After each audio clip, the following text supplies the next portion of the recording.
안녕하세요 여러분, 반갑습니다. 모모동 심원장입니다. 제가 드디어 구독자 1000분과 함께 공부를 할 수 있도록 되었어요. 제 자리에서 열심히 일할 수 있도록 여러분들이 힘을 주는 거다 라고 생각하고요. 열심히 자료 준비하도록 하겠습니다. 아무튼 한 번 더 감사 인사드리고요. 열심히 준비하겠습니다. 여러분, 그러면은 우린 또 알찬 수업으로 공부할 수 있는 자료 만들어서 여러분들을 찾아뵙도록 하겠습니다. 구독자 여러분, 다시 한 번 더 감사드립니다.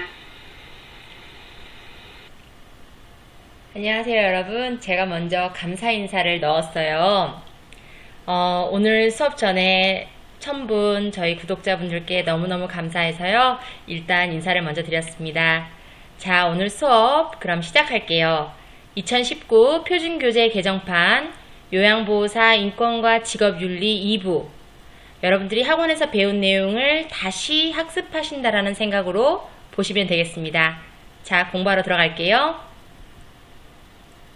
들어가시기 전에 여러분의 구독과 좋아요는 제가 강의 자료를 만들고 편집하고 녹음하는데 큰 힘이 되는 거 알고 계시죠? 구독과 좋아요는 사랑입니다. 저를 열일하게 해주세요. 자, 그럼 정말로 수업으로 들어가 보겠습니다. 오늘은 요양보호사의 인권 보호에 대한 이야기를 할 거예요. 우리가 전 시간에는 대상자의 인권 보호에 대해서 했죠. 오늘은 그러면 요양보호사의 인권 보호에 대해서 해볼게요. 인간으로서 존엄과 자유인과 시민으로 자유권을 존중받으며 직업인으로 노동권을 보장받을 권리를 갖는 분들이 요양보호사십니다. 자, 요양보호 선생님들의 그러면은 이러한 권리, 어떤 기본적인 인권, 이런 부분이 어떤 항목들이 여기에 들어가는가를 한번 살펴볼 건데요. 요양보호사의 기본적 인권 항목은 크게 평등권, 노동 관련 권리, 자유권이 있습니다. 평등권은 그 어떤 걸로부터 차별받지 않는 거예요. 고용 형태, 연령, 성별, 학력, 출신, 종교, 이런 것들에 대한 차별을 받지 않는 거죠. 노동 관련 권리는 내가 충분히 휴식을 쉴 수 있는 권리, 그리고 합리적인 노동시간의 제한, 의견과 표현의 자유를 누릴 권리, 동등한 노동에 대한 동등한 보수의 보장, 공정하고 유리한 노동 조건을 확보받은 권리 보장 등이 필요로 합니다. 자, 자유권 같은 경우는요, 의견과 표현의 자유, 사상, 양심, 종교의 자유, 폭언, 폭행, 성희롱, 성폭력, 이런 것들로부터 보호받을 수 있도록 적극적인 조치, 그리고 그 외에 혹시 내가 부당한 어떤 행위에 대해서 신고했는데 그 신고에 따른 불이익이라든지 근무 조건상 차별받지 않는 것도 자유권에 들어갈 수 있고요. 혹시 지역에 장교양요원 지원센터가 있다면 이 장교양요원 지원센터로부터 어떤 교육을 받고 사회적 인식을 제고하는 어떤 권익 향상에 대한 이야기도 듣고요. 장교양요원의 취업 및 창업, 그리고 상담 지원 및 대체 인력 지원, 이런 것들에 대한 지원을 해줄 수 있는 센터 설립하는 것도 자유권에 들어갈 수 있겠습니다. 넓게 보면 그렇다는 거죠. 자, 요양보호사의 그 다음 법적 권익보호 한번 들어가 볼게요. 요양보호사가 일하는 장교양 기간은요, 근로기준법에 적용을 받아요. 그렇기 때문에 선생님들께서 일정 시간 이상 근로를 하시게 되면 60시간이죠. 우리는 주휴수당을 받게 되는 거예요. 보통 편의점에서 예를 들어서 하루에 2시간씩 근무를 했다라고 한다면 1시간당 우리는 최저임금인 얼마를 받죠? 8530원인가요? 그 돈을 받게 되죠. 그렇지만 우리 요양보호사 선생님들께서는 현재 1시간당 얼마의 급여를 받으시나요?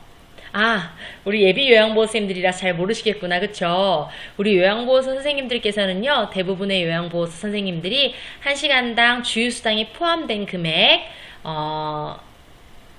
20원, 현재 기준 2019년 기준 20원을 받고 계세요. 자, 그렇게 따지면은 우리는 현재 근로기준법을 적용받고 있다라고 볼 수 있겠죠. 자, 주휴수당은 사실 계산하기 좋기 위해서 그렇게 하는 거고요. 그거를 주지 않는다고 해서 전혀 문제가 되지 않습니다. 단 내가 주휴수당을 받을 수 있는 조건이 됐을 때 안 준다면 근로기준법에 위반되는 사항이니 당연히 문제가 되겠죠. 자, 요양보호사의 법적 권익 보호. 제가 잠시 죄송해요. 수업 중에 말씀드려서 제가 나중에 이 급여에 관한 부분도 한번 강의 자료를 한번 만들어 볼게요. 궁금해 하시는 분들이 꽤나 많으시더라고요. 자, 2번으로 넘어갈게요. 안전과 보건에 관한 보호. 여기는 크게 두 가지가 있는데요. 하나는 산업안전보건법이라는 게 있고요. 다른 하나는 산업재해보상보험법이라는 게 있어요. 산업안전보건법 같은 경우는요. 산업재해를 예방하고 쾌적한 작업 환경을 만들어주는 거예요. 그럼으로써 근로자의 안전과 보건을 유지하고 증진하는 데 그 목적이 있는 것이 이 산업안전보건법입니다. 그렇다면 비슷하게 생긴 이 산업재해보상보험은 뭐냐? 산업재해보상보험은요, 혹시 근로자가 업무상 재해를 당했을 때, 이 산업재해라는 거를 당했을 때 신속하고 공정하게 보상하고 재해 근로자의 복지를 증진하기 위해서 만들어진 게 산업재해보상보험이에요. 그래서 선생님들 이렇게 알고 계시죠? 산재 이렇게 얘기하시죠? 나 이번에 산재 근로자가 됐어. 혹은 내 주변에 이래저래 했는데 산재 근로자에는 해당하지 않게 됐어 라고 하는 부분들 우리는 산업재해보상보험법이라고 한답니다. 이 두 가지는 안전과 보건에 관한 보호의 큰 두 축이기 때문에요. 선생님들 꼭 기억하시고 이 둘 중에 하나 시험에 나올 가능성이 굉장히 높다는 거 기억하시기 바랍니다. 성희롱으로부터 보호하기 위해서는요. 돌봄 서비스 현장 내 성희롱이 발생할 수 있기 때문에요. 이런 것을 적극적으로 상황에서 벗어나게 해야 한다라는 얘기입니다.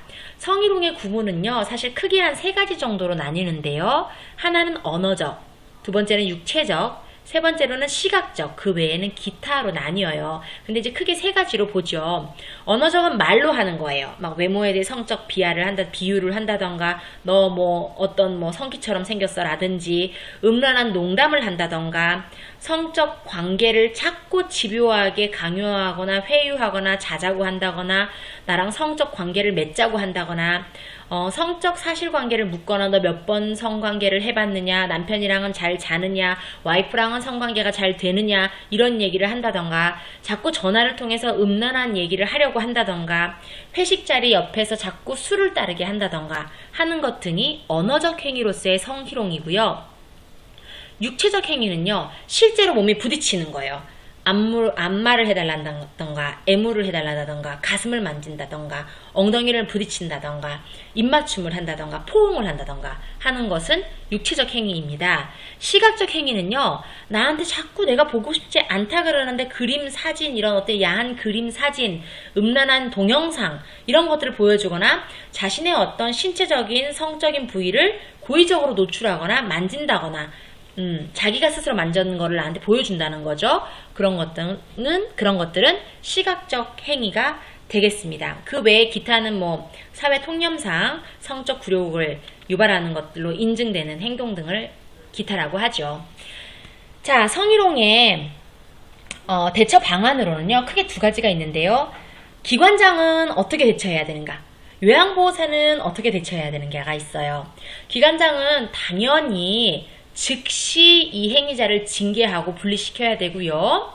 그리고 성희롱 예방 교육을 1년에 1회 꼭 해야 됩니다. 그리고 여기 오타가 좀 났어요. 죄송합니다. 이게 성희롱입니다. 성희롱 지침 문서화를 기관 내에 꼭 비치하여야 합니다. 요양보호사들 같은 경우는요, 감정적 대응을 삼가해야 돼요. 그리고 단호의 의사를 표시해야 돼요. 거부하는 의사를. 그리고 모든 피해 사실을 기관장에게 보고하고요. 절대 숨기시면 안 됩니다. 필요에 따라서 성폭력 상담소라든지 여성노동 상담소를 통해서요. 도움을 받으실 수가 있겠습니다.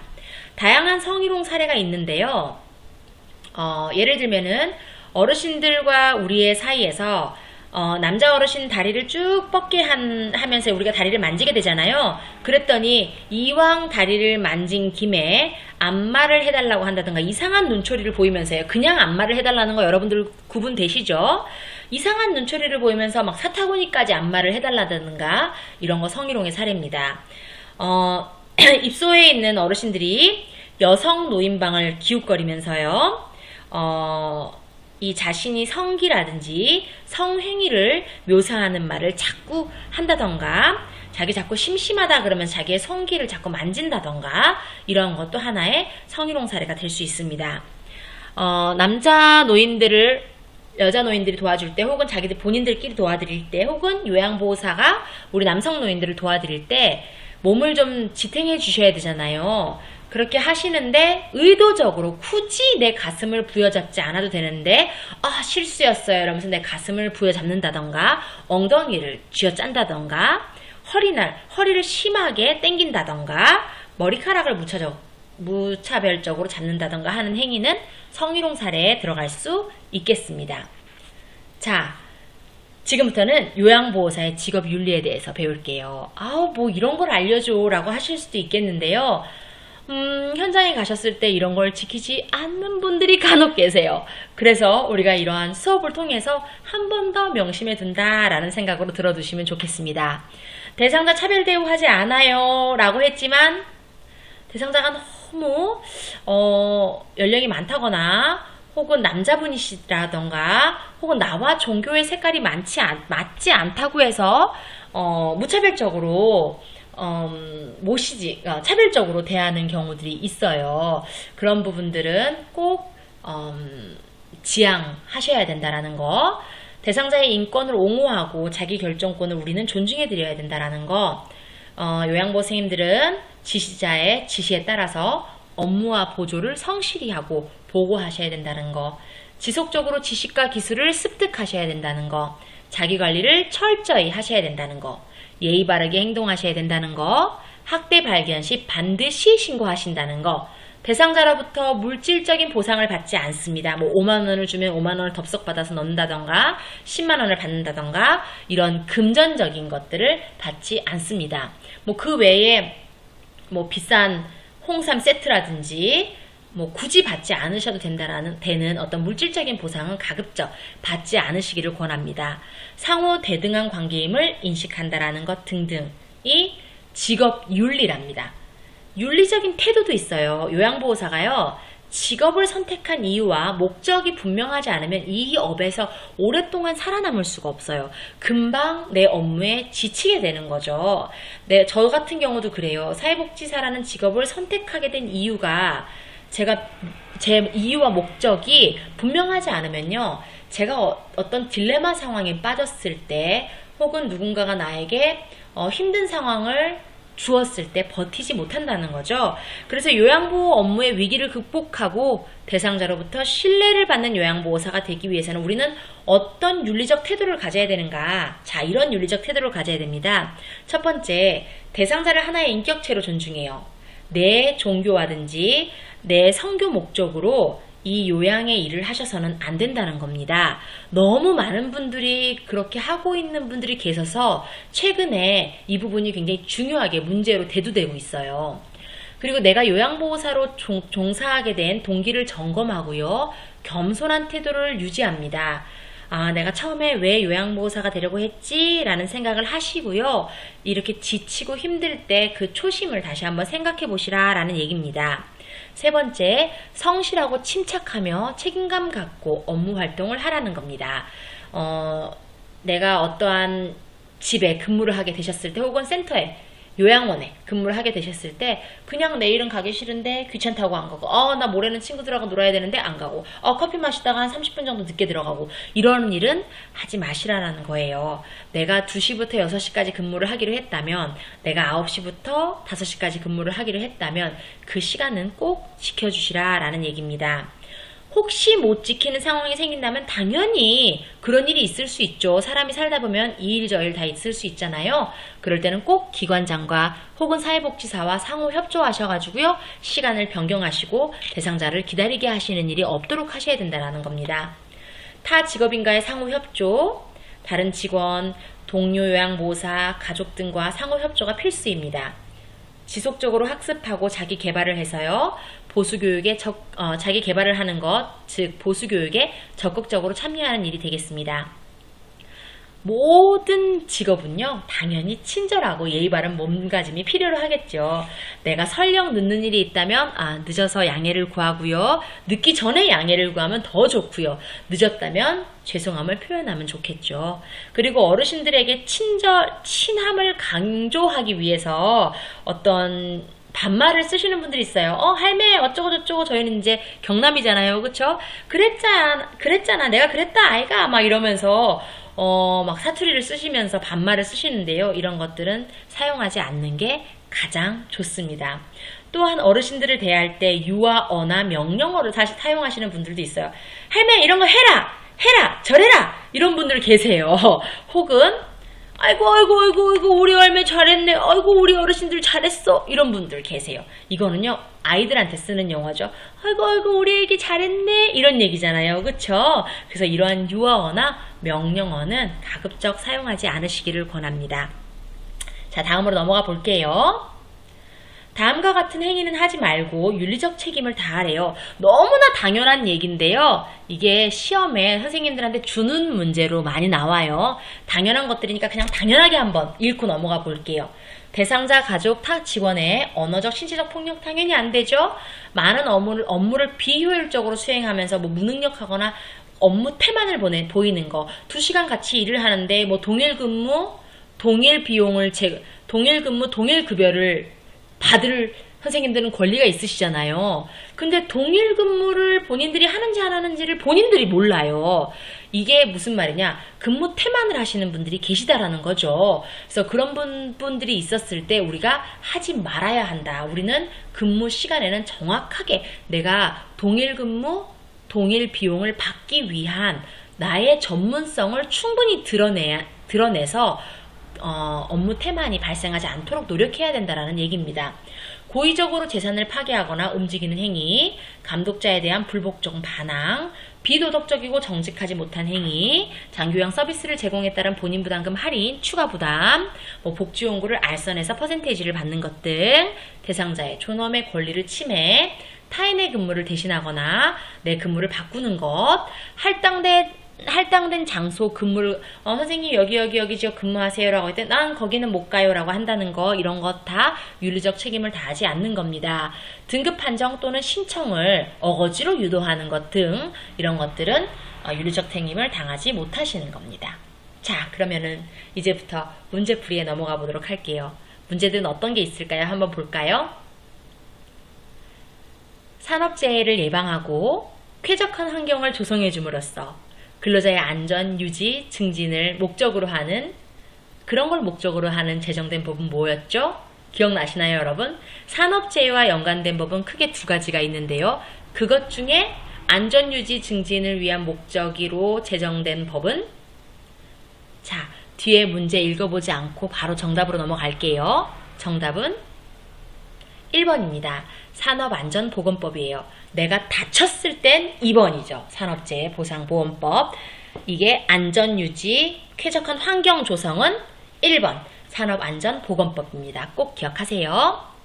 성희롱 중 언어적 행위에 해당하는 것은 기억, 입맞춤 포옹하는 행동, 2. 니은, 음란한 동영상을 보여주는 행위, 디귿, 외모에 대한 성적 비유, 리을, 음란한 사진을 보내는 행위.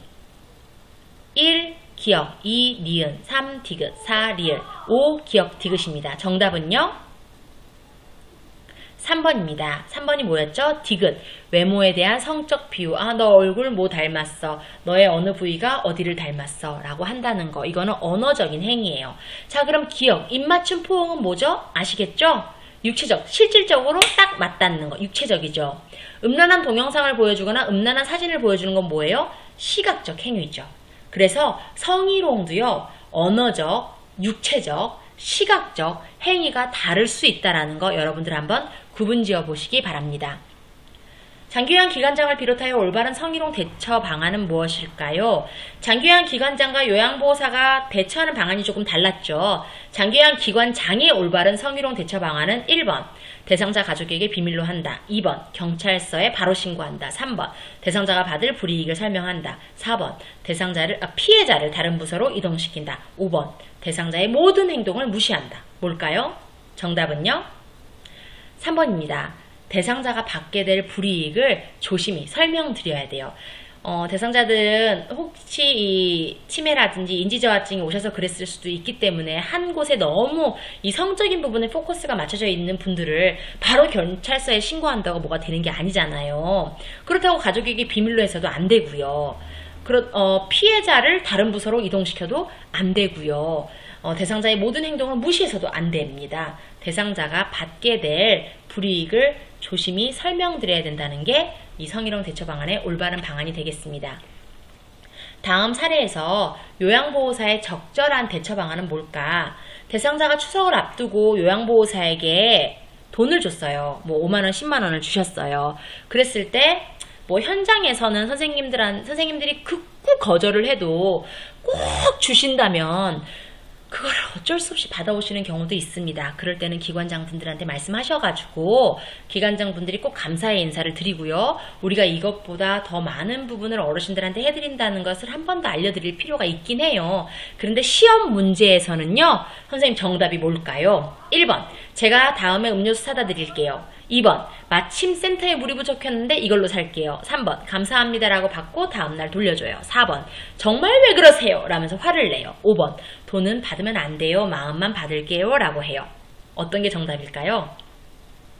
정답은요. 5번입니다. 돈은 받으면 안 돼요. 저희는 물질적인 걸 받을 수가 없습니다. 그렇지만 어르신이 얼마나 저를 생각하는지 알겠으니까요. 제가 마음만 꼭 받도록 할게요. 라고 말씀드려야 돼요. 잘 읽어보시면요. 이런 문제들은 절대 틀리실 일이 없답니다. 문제를 잘 읽는 것도요. 하나의 요령이에요.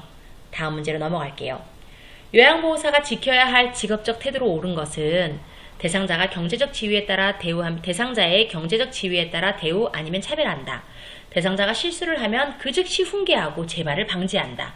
사고 발생 시 바로 의료진 시설장에게 상황을 보고한다. 입소한 노인의 권리보다 시설의 운영 규정을 중시한다. 5번 대상자보다 요양보호사의 자기결정권을 존중한다. 정답은요? 3번입니다. 사고 발생 시 그 즉시 시설장에게 의료진에게 상황을 보고하는 거예요. 경제적 지위에 따라 차별하면 돼요? 안 돼요? 안 됩니다.